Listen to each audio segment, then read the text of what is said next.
Freeza is the path to the dark side. Has 21 had a blast from the past? Hey folks, MasakoX here. The good boys. They are the people that make the channel what it is, basically.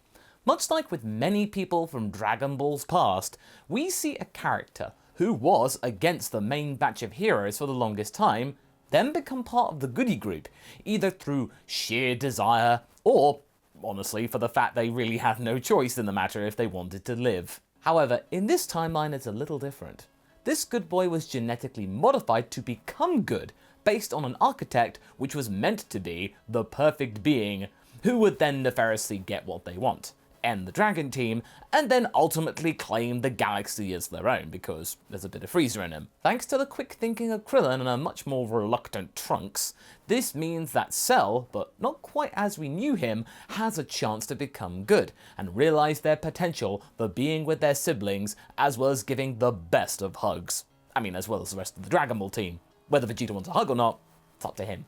So today, we reach out to you and continue our train of thought and ask, what if Cell, everybody's favourite Bugman, turned good? Now what do I mean by that? Well, this Cell isn't exactly your typical carbon copy of the version that we saw in the original story. That was kind of a done deal, but instead the experiment from the present day, that's just a tiny little thing, was not erased by Krillin, and him taking the credit for it, and actually taken to Capsule Corp, where Bulma actually then did further tests on it. So going from Jiro's sublab to Capsule Corp, that's a pretty big glow up. It was given the chance to actually become a thing, become its own Bugman, who loved hugs and became a firm friend of Trunks and Goten, and then it took a little while, but the Dragon Team eventually started to trust him. Yeah, it was a very long struggle, but believe me, it was worth it. But just so you know, we don't refer to Cell as Cell here. Instead, we call him Android 21, or just Good Boy 21, due to the fact that Bulma was going by order of creation, and since Jiro sometimes went by the moniker of Android 20, this version was 21. In the last part, 21 had done his best to basically survive the tumultuous tournament with the main humans of the Dragon Team, sticking to Gohan's plan initially of sticking to the central pillar for safety. However, the urge to fight came about, and Gohan had to concede that his plan wouldn't last out the 48-minute countdown. As that went on, 21 did his part and had a very interesting fight with Basil, to which it leads to Universe 9 being erased, and the remorse of supposed erasure causing 21 and Gohan together to question the whole affair altogether, the idea of Goku's folly in the first place. What was even more shocking was that in this timeline, Jimizu of Universe 2 was resorting to what we know as Force Spirit Fission, the thing that Vegeta knows, which meant the energy Boo had gotten from absorbing past conquests was now being sapped away, and it made him basically useless. It led to his elimination from the tournament with no clue about what happened. But don't worry though, he is okay, he got his energy back, but yeah, he's out. He's kind of confused at the moment. With his friend out and now Freeza teasing him to tap into an old power to truly dominate the scene, our good boy is being sorely tempted to matter more to Team Universe 7 or run the risk of being useless, and that's the last thing the Bugman wants. The Tournament of Power is heading well into the next phase of the competition. So far, Boo is the biggest casualty for Universe 7, but other than that, the rest are holding their own really well, with Videl feeling pretty confident about still being in the game. She had felt pretty invigorated with all of this combat in the ring, and she remembered all the weeks that she spent training with Gohan, just in general, having enjoyed every second of it. It reminded her of when they were first dating. She'd gotten very strong actually, and very quickly. In fact, she had made so much progress that Roshi had stopped ogling her altogether, and instead saw her for what she had become, a skilled martial artist. When that happened, that was a good day for her. Now, as you may know, Universe 9 is history, at least for now. We know that they're not really gone. But before we go any further, we'd like to address something that came up during the last part that caught your attention quite a bit. When we wrote the previous part, it wasn't stated in the original source material that the Force Spirit Fission technique that Jimizu knows definitely required the enemy to land a physical blow in order for it to work. That is the risk of adding new stuff to the story as it goes along. But we feel that it is pretty realistic that Jimizu could get a quick physical blow onto Boo, a lucky strike by using his instant transmission, so that's only a minor retcon. With every single strike, Boo would have gotten easier to hit, and then it's a chain reaction, it would get easier and easier for the Yardratian. And our heroes could see an impressive showcase of power coming from Jiren himself, even though he wasn't doing anything. Curious to see what this guy's deal was all about, 21 tries to approach the grey alien for just a quick friendly chat and maybe a curious bit of sparring session. Nothing major yet, but is intercepted by Dyspo. He had been told by Topo to ensure that nobody, and I mean nobody, interrupted Jiren until he was ready to step in properly. 21 doesn't seem all that bothered right now, but he soon would be. Before he could blink, Dyspo had begun defending Jiren, who gave him some surprisingly quick blows to 21. The speed of this guy was incredible. Whoa, slow down a bit, Binky boy, will you? Dyspo remained stoic and silent as he continued to strike 21, but the Bugman wasn't too alarmed. Despite all of these quick strikes landing in quick succession, they weren't all that powerful, and so long as he could hold his position right now, 21 would soon be able to push back, hoping that this bunny rabbit would actually run out of steam. Meanwhile, his sister 18 deals with Universe 4's Shosa, while Ganos sets his sights on Videl, considering her the weakest link of Universe 7, the biggest target for many universes as well. She indeed wasn't the biggest power here, but Ganos felt that this might set up a domino effect that could lead to Universe 7 toppling over somehow. So, to try and soften her up, he decides to send Gamisaras in first undercover to perform some stealth attacks, trying to take the half-Saiyan's attention away from his bell. Thanks to this power, that trickery proves to be successful, as Gohan cannot locate the source of the attacks, but he is soon on the case, keen to suss out this curious opponent. However, this still gets what Ganos wanted and he goes for Videl, who surprises him actually.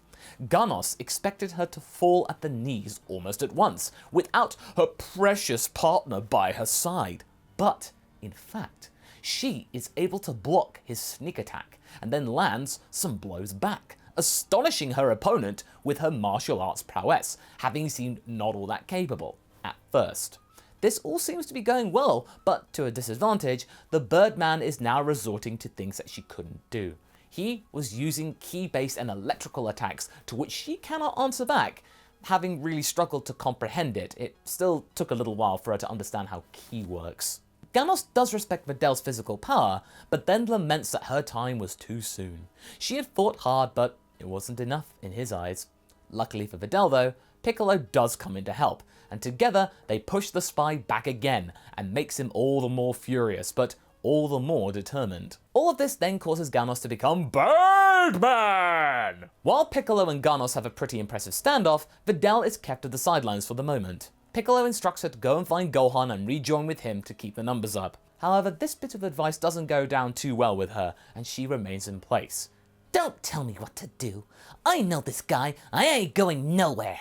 Videl clearly hasn't had the last word with his boy brain, and is able to actually hit Ganos in the leg with a side swipe and a chop kick, which then causes him to lose balance, losing his train of thought, and that means Piccolo can use his special beam cannon him out of the ring. Piccolo spots Videl on the ground getting up, brushing dust off of her clothes. Not bad, Videl. Gohan's taught you well with all that physical stuff. Maybe I should teach you though the energy stuff. You kinda need work on that. Sounds good. How about I try that cannon thing that you did? Piccolo actually gets a little touchy about this. It's kind of his thing. He hadn't even told Gohan this.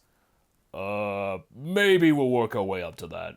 Thinking that she had a little bit of time to get some respite to get back to Gohan and regroup, Universe 10 then sees their chance much like Ganos.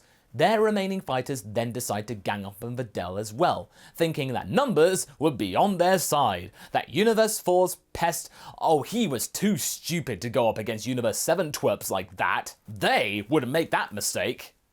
Yeah? The daughter of Hercule though sees them coming, and is able to fight them off for quite a bit. Gohan then spots all of this going on and rushes to his wife's side, but Salnel and Pilina cut him off from Videl before he can get there, so he has to deal with them first. While Videl manages to defeat Rubold and throw him out of the ring, she then gets defeated herself by Obuni, who apologizes profusely for that desperate move, but it had to be done. Right before Gohan arrives and knocks him out in retaliation in 2 seconds. With that, Universe 10 gets erased, only for Gohan to find Obuni's locket, and you know what happens there. Cue the feels. No! Obuni! The only Universe 10 guy we actually cared about! With Videl returning to the sidelines, Beerus nods at her and tells her that, for a non-key user, she has done a commendable job. You do really need to work on that energy stuff, though. Perhaps your hubby can give you some pointers. Oh, trust me. He's very thorough, Lord Beerus.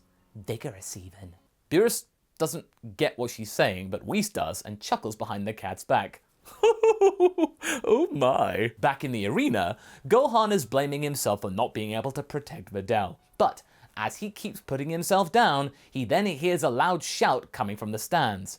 It's his wife, who is scolding him for being so wimpy, and reminds him that he is still in the competition, that he is not her babysitter, and that he should just get on with saving the world and stuff. The next big distraction for everyone is the whole kamikaze fireball transformation sequence that stops some of the fights in their tracks, which 17 then stops himself with great fashion and flair.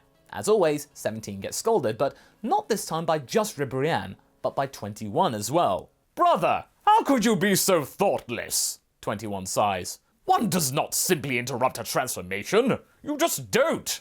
We are professional fighters. We have standards, and your standards are sloppy. 17 shrugs and rolls his eyes. Well, thank you, Mr. Insect. At least one of you Universe 7 lectures of a sense of decorum. 21 bows his head and flies off. What a creep, 17 mutters. After this, the fighting continues, with 18 being pretty successful against the Maiden Squad, while Freeza sets his eyes on Jimizu and prevents him from sneaking around anymore. Meanwhile, we have a duel between Hit and Dyspo, much to 21's dismay, who wanted to finish his fight with the bunny rabbit. Hit got in the way. But despite this, he doesn't want to get too close to Hit right now, his sphere of influence, remembering all too vividly what happened in the previous tournament a while back. As the bug is reminiscing, Frost sets his eyes at 21 and is pretty surprised by the latter's powers.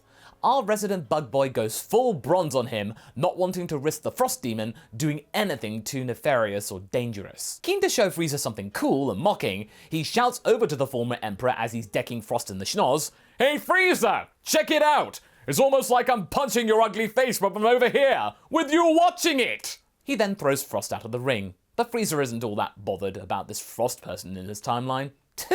That weakling over there? Please. Frost is cursing them both from the tribunes though, not being happy about what happened one bit, and especially merely being viewed as some kind of accessory for some kind of silly in-joke. What was he? Chopped space liver? Finally, the critical moment comes in. Jiren enters the fray and fights Goku, and we all know what happens there, with the spirit bomb and all of that. Initially, it takes away the whole will of anyone to fight from Universe 7, but quickly Goku appears in his Ultra Instinct sign form, and that immediately reinstates the determination of his teammates. As we can imagine, the whole fight is pretty impressive, but ends up with Goku being beaten up, and saved by Freeza. Well, bug boy, what are you waiting for? Do it. Freeza is scoffing at 21, but 21 is trying to play it cool, remembering what Freeza was probing him about earlier. He was goading him. I don't know what you're talking about. I'm giving it all I've got. Freeza wags his finger in 21's direction. You know, for having some of my DNA inside that head of yours, you really are a bad liar. I can feel that you have more. You'll have pockets of powers that you're too afraid to tap into. You'll see what he did to that filthy monkey. This Jiren may completely wipe us out if you're not careful. I hate to say it, but you're probably more durable than me. Think how powerful you can get with all of that energy. What are you trying to accomplish by not using it, by ignoring that power? All you're doing simply is letting the side down. The Bugman squirms. I promised myself to never, ever tap into that. Freeza smirks menacingly. Shame. I know for a fact that the other guy would have used it already. 21 grimaces. He knew who he was referring to. I'm not like the other guy. Freeza smells victory. Oh, you're right. You're not. You're a spineless echo that will risk his precious brats being erased due to some silly namby-pamby nonsense about honor. 21 loses control and grabs Freeza by the neck. What did you say? Leave my children out of this! Freeza wags his free finger again. Careful, bug boy. Your babies are watching. 21 turned his gaze to Mita and Condra in the stands. His children, looking at their father, unsure how to process all of this. Their father was acting all weird and aggressive. Why was he getting so worked up and flustered? And 21 was thinking, even if he did use it, he was unsure if this power was enough to beat Jiren anyway. But seeing how he easily dealt with Goku, If I lose control, even for a second, you are to knock me out. Understand? Oh, nothing will give me more pleasure, I assure you. Freeza responds, massaging his neck. And so, 21 goes bronze and decides to tap into something locked deep within him on top of that. Something that he thought would never bother him again, be unleashed again. He decided to let the demonic ki he had hidden away deep inside of his being flow through his body once more, engulfing himself in a red aura. Gone was the white of God ki, demon ki was in. Inside his mind, a deep and smooth voice comes to life, having not spoken in years, just watching him and waiting. Ah, you finally come to me for help. I knew this would happen, said the voice. And at that point, the bio-android wasn't sure if this voice actually was there, or if this was some kind of remnant, a figment of his imagination. But then 21's eyes glow red. He sets his eyes on Jiren, and when Jiren sees its gaze, something changes. We see a young alien returning to his house, and at that very moment, he saw a pair of glowing eyes over the lifeless body of his family. Years later, the same glowing gaze was standing over the remnants of his mentor. Now he saw the same eyes. Here. Jiren let out an ungodly roar, much to everyone's surprise, and charged at 21, full power, with a powerful punch. Much to the surprise of everyone from Universe 11, Jiren had completely lost it. He launched much more strikes, but 21 was able to dodge them, much to everyone's shock, not just Universe 11. And that's where we're going to be leaving things for right now. So what do you folks think? Will 21 keep control of this power? Why did Jiren react the way he did? Leave a comment below and let's get this discussion going. And I shall see you in the next video. Catch you later!